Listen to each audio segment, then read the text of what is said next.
కొందరు టైంపాస్కి చేస్తారు. నేను అడుగుతా మరి జాబులు ఎత్తలేడు రేవంత్ రెడ్డి అని అంటే నువ్వేం చదివినావు అని అడుగుతా. నేనేం చదివితే నీకెందుకు అంటాడు. అరే నువ్వేం చదివినావు చెప్తే కదా నీకేమో జాబ్ రాలేదు చెప్తా. ఇప్పుడు డిఎస్సి అనుకో చదివి టెట్ రాసినావంటే నీకెందుకు అంటాడు. డిఎస్సి మరి ఎగ్జామ్ ఎప్పుడు ఉందో తెలుసా అంటే తెలియదు. అంటే టైంపాస్ చేసే వాళ్ళు కూడా ఉన్నారంటున్నారు. ఇప్పుడు డిఎస్సి కింద 11,000 జాబ్స్ వేసారు. కానీ అంటే నేను ఈ 2 ఇంటర్వ్యూలు అయినాయి కదా ఇదే కేఆర్టీవీలో మీతో. మొదటి ఇంటర్వ్యూ, దాని తర్వాత 2వ ఇంటర్వ్యూ, ఇది 3వ ఇంటర్వ్యూ. సో ఆ 2 ఇంటర్వ్యూల తర్వాత నాకు కాల్స్ రావడం స్టార్ట్ అవుతాయి. బహుశా ఏం జరుగుతుంది అని అంటే ఆ నెంబర్ మీద అనుకుంటారు, కింద ఇచ్చే నెంబర్ మీద అనుకో నాకు ఫోన్ చేస్తారు. ఫోన్ చేసి డైరెక్ట్ అరే మైపాల్ యాదవ్ ఏమిరా రే ఏం మాట్లాడుతున్నావురా అని చెప్పేసి డైరెక్ట్ దిగుతా ఉంటారు. సో నేను చెప్తా ఉంటా, ఇగ్నోర్ చేస్తూ ఉంటే ఇక మాట్లాడుతుంటావు. బ్రదర్ అది నేను కాదు సో అండ్ సో అంటే మైపాల్ యాదవ్ గారి నెంబర్ వాడికి వాడిని చూసుకుంటాం అని చేసుకుని. మొన్న ఒక అతను ఇట్లా ఎల్లారెడ్డి నుంచి ఫోన్ చేసిండు. అసలు నేను అనుకుంటే నాకు ఫోన్ చేసి బెదిరించేటోళ్ళను వాళ్ళు నాకు టార్చర్ పెట్టడానికంటే వాళ్ళని ఎక్కువ పెట్టగలుగుతాను నేను. నా దగ్గర ఆ కెపాసిటీ ఉంది. ఎట్లా వాడు నాకు ఫోన్ చేసి తిడతారు. తిట్టిన తర్వాత నేను ఆ నంబర్ నేను తమ్లైన్లో పెట్టిన అనుకో, నన్ను ఇష్టపడేటోళ్ళు నా సబ్స్క్రైబర్స్ కూడా ఉంటారు కదా, వాళ్ళు 100 మంది ఆల్రెడీ ఒకతను చేసిర్రు. అప్పట్లో శివజ్యోతి వాళ్ళ అన్నకి చేస్తే వాడు స్విచ్ ఆఫ్ చేసుకున్నాడు. అట్లనే ఒక కళాకారుడు కూడా ఫోన్ చేసి నేను చంపుతాం కొడతాం ప్రవళిక చచ్చిపోయినప్పుడు అంటే నేను డైరెక్ట్ నంబరే పెట్టేసిన, అతను స్విచ్ ఆఫ్ చేసుకున్నాడు. అప్పుడు అగ్రెసివ్గా పోయినా. కానీ ఇప్పుడు బీఆర్ఎస్ వాళ్ళు నాకు చేసిన పాపం వాళ్ళు ఎవరి మీద కూడా తెలియక చేస్తారు. వాళ్ళంతా అమాయకులు, బిలో 10th చదువుకున్న వాళ్ళు, పెద్ద చదువుకోలే వాళ్ళు. ఏదనిపిస్తుంది అందం అంటారు. నేను మొన్న ఇంకొక అతను చేసి నీ మీద కేసు పెడతాం అయిపోవాలన్న ఇట్లా అన్నామంటే అన్న నీకు దండం పెడతానా నాకు భార్య ఉంది పిల్లలు ఉందని మళ్ళీ రిక్వెస్ట్ చేసుకుంటారు. తాగి 11-12 గంటలకు కూడా చేస్తారు. నేను వాళ్ళకి రిక్వెస్ట్ చేసేది ఏంటంటే మాట్లాడాలనుకుంటే మంచిగా మాట్లాడండి. నేనేదైనా తప్పు చేస్తే నన్ను ప్రశ్నించండి. డైరెక్ట్ ఫోన్ చేసి ప్రశ్నించడం కూడా తప్పది. నువ్వు ఏదైనా ఉన్నదనుకో ప్రెస్ మీట్ పెట్టు. ఓ ప్రెస్ మీట్ పెట్టి ఇగో పలానా వ్యక్తి తప్పు చేసాడని చెప్పొచ్చు కదా. నీకు ఏదైనా డౌట్ ఉంటే నాకు అడగాలి. కానీ నన్ను తిట్టడానికి నాకు ఫోన్ చేయాల్సిన అవసరం ఉంది. ఇప్పుడు నాకు కేసీఆర్ అంటే కోపం అనుకో, నేను నా కేసీఆర్కి కానీ ఎమ్మెల్యేలకు కానీ అట్లీస్ట్ ఎమ్మెల్యేలకు కానీ వాళ్ళ సర్పంచ్లకు కానీ వాళ్ళ జడ్పీటీస్లకు కానీ వాళ్ళ కార్యకర్తలకు కానీ నేను ఎప్పుడన్నా ఎవరికైనా ఫోన్ చేసి ధమ్కీయంగా చూసిరా అంటే పర్సనల్ ఇస్ డిఫరెంట్. మన వ్యూస్ డిఫరెంట్. ప్రజా సమస్యల మీద ప్రజల కోసం కొట్టాడాలి, వ్యక్తిగత సమస్యల మీద వ్యక్తిగతంగా పోకూడదు అంటారు. మనం ఇంత త్యాగం చేస్తున్నాం క్రాంతి. అసలు కేసీఆర్ మీద వ్యతిరేకత పోవడం అనేది అది చాలా హై రిస్క్ అది. ఎందుకంటే వామన్ రావు దంపతులను కూడా నడి రోడ్డు మీద నరికింది మనం చూసినాం. వాళ్ళ ఎదురొచ్చిన వాళ్ళు ఎంతోమంది కనబడకుండా పోయింది మనం చూసినాం. వాళ్ళ మీద మనం నిస్వార్థంగా కొట్లాడితే ఏముంది మనకి? ఇప్పుడు చెప్పు, నాకు సొంత కారు ఉందా? ఇప్పటికి కూడా అదే హోండా యాక్టివా మీదగా తిరుగుతున్నా. వేరే ఏదైనా కారు ఉందా? లేదంటే నేను ఎక్కడైనా ఒక 2 BHK ఫ్లాట్ కొనుక్కున్నానా? మనము సొంతంగా మన ప్రాణాలకు తెగించి చేస్తే కడుపులో పెట్టుకొని చూసుకోవాల్సింది పోయి వీలైతే సపోర్ట్ చేయండి, లేదంటే సైలెంట్గా ఉండండి. తప్పు చేస్తే నన్ను కూడా ప్రశ్నించమని అంటున్నా.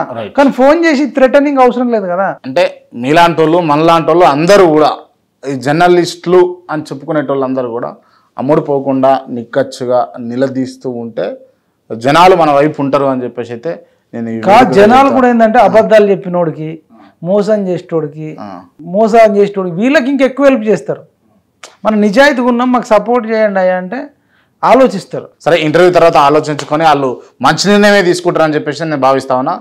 రైట్, థ్యాంక్ యూ అన్న, thank you so much. And interview close చేసే ముందు ఇప్పుడు ఎమ్మెల్సీ ఎన్నికలు కాబట్టి కొంతమంది అభ్యర్థుల పేర్లు చెప్తా, వాళ్ళకి సంబంధించి ఓన్లీ 1 word ఆన్సర్ కావాలి. రైట్, ముందుగా తీన్మార్ మల్లన్న. ఈ తీన్మార్ మల్లన్న అంటే ఇప్పుడు కాంగ్రెస్ నాయకుడు అని తెలుసు, వ్యక్తిగతంగా మీ అభిప్రాయం చెప్పాలి. నాకు వ్యక్తిగతంగా నేనేం చెప్పాలి? ఏదైనా 1 word ఆన్సర్ చెప్పాలి, రాపిడ్ ఫైర్. 1 word అంటే సరే బక్కా జెడ్సన్ అని చెప్పు, తీన్మార్ మల్లన్న లాస్ట్ కడుగుతా. బక్కా జెడ్సన్ అన్న కూడా మంచి నాయకుడు, ప్రజానాయకుడు. ప్రేమేందర్ రెడ్డి పార్టీకి నమ్ముకున్న వ్యక్తి, పార్టీకి సేవ చేసిన వ్యక్తి. రాకేష్ రెడ్డి మంచి విద్యావంతుడు. తీన్మార్ మల్లన్న మంచి టాలెంట్ ఉన్న కమ్యూనికేటర్. టాలెంట్ అంటే ఆయన అనుకున్నది అది ఏదైనా ప్రజలకు కన్విన్స్ చేసే స్కిల్ ఉన్న వ్యక్తి. రాఘవేంద్ర అన్న చాలా సాఫ్ట్, మంచి సామాజిక సేవకుడు. రేవంత్ రెడ్డి అంతా నేనే చేసిన అని చెప్పుకుంటుండు. ఇప్పుడైతే చెప్తున్నా అంటే జనరల్గా నేను అది ఇస్తా నేను ఇది ఇస్తా అని చెప్తుండు. ఎట్లా చెప్పాలి? భక్తు రాజకీయ నాయకుడు. కేసీఆర్ కున్నంత తెలివి ఎవరికి లేదు తెలంగాణ రాష్ట్రంలో. కల్వకుంట్ల తారక రామారావు. బిల్డప్ ఎక్కువ, బిజినెస్ తక్కువ, ఐఫై షోఫై. సినిమాలకు పోతే బాగుండేది.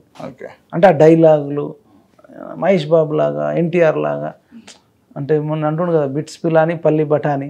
బాగా కోపం వచ్చినట్టు దానికి మీకు? నాకేం కోపం రాలేదు, కానీ విషయం అంటే అంత నేను అనేది ఏంటంటే చెప్పేది చేసేది ఒకటి ఉండాలి. వాళ్ళకి 10 ఏళ్ళ అవకాశం ఇచ్చినప్పుడు ఎవరిని కలిసిర్రు క్రాంతి? నిన్ను కలిసిండా, నన్ను కలిసిండా, ఎవరికైనా టైం ఇచ్చిర్రా, ఎంట్రీ ఉండేనా, అసలు వాళ్ళు ఈ లోకంలో ఉన్నారా? అంటే ఇంకోటి అన్న ఇప్పుడు వాళ్ళు ఇప్పుడు వాళ్ళని తిట్టిన వాళ్ళని ఎందుకు తీసుకోవాలి వాళ్ళ పార్టీలోకి అంటున్నాను నేను. వాళ్ళ దాంట్లో ఉద్యమంలో చేసిన వాళ్ళు పనులే. రైట్. మరి కాంగ్రెస్ పార్టీ అంటే నేను అలా ఇది తప్పని అంటలేను, కానీ ఇప్పుడు కాంగ్రెస్ పార్టీలో బీడీలు అమ్ముకో అన్నాడు దానం నాగేందర్ రేవంత్ రెడ్డి. గుండు గుడ్లు అని చెప్పేసి ప్రెస్ మీట్లు పెట్టారు గాంధీ భవన్ వల్ల రంజిత్ రెడ్డి మీద. ఆ రంజిత్ రెడ్డి ఉన్నాడు. నేను ఈయనను కూడా తప్పే అంటున్నా కదా, ఇది కూడా తప్పే.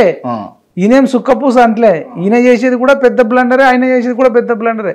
మనం ఏమంటున్నామంటే భవిష్యత్తులో మిమ్మల్ని తిట్టిన వాళ్ళన్నా తీసుకోకండి, మంచి నిర్ణయాలు తీసుకుంటూ ముందుకు పోండి అని రాజకీయ పార్టీలకు. ఎన్నికల కమిషన్కు నేను చెప్తున్నా, అసలు ఈ రాజకీయ నాయకులకు సిగ్గు శరము ఇజ్జతు లజ్జ ఏముండదు. వాళ్ళకు ఏంది కావాల్సింది ఓట్లు కావడం కోసం ఎవడు సంఖ నాకమని నాకుతారు, అబద్ధాలు ఆడమని ఆడతారు.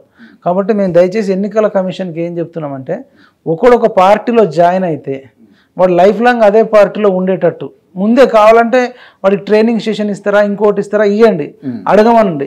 4 సార్లు అడగండి, 5 సార్లు అడగండి. వాడికి ఇష్టమైతే జాయిన్ అవుతాడు. ఇక వాడు లైఫ్ లాంగ్ అందులో ఉండాలి. ఒకవేళ పార్టీ నచ్చకపోతే వచ్చి ప్రజాసేవ చేసుకోమని. ఇక వేరే రాజకీయ పార్టీలకు పోడు ఉండదు. వింటుంటే చూస్తుంటే సిగ్గు అనిపిస్తుంది. కొన్ని పొట్టు తిడతాడు. ఇలా తెల్లరిపోయి ఆడ అలాయిపోలేమంటారు కింద కార్యకర్తలు ఎంత అవలగాల.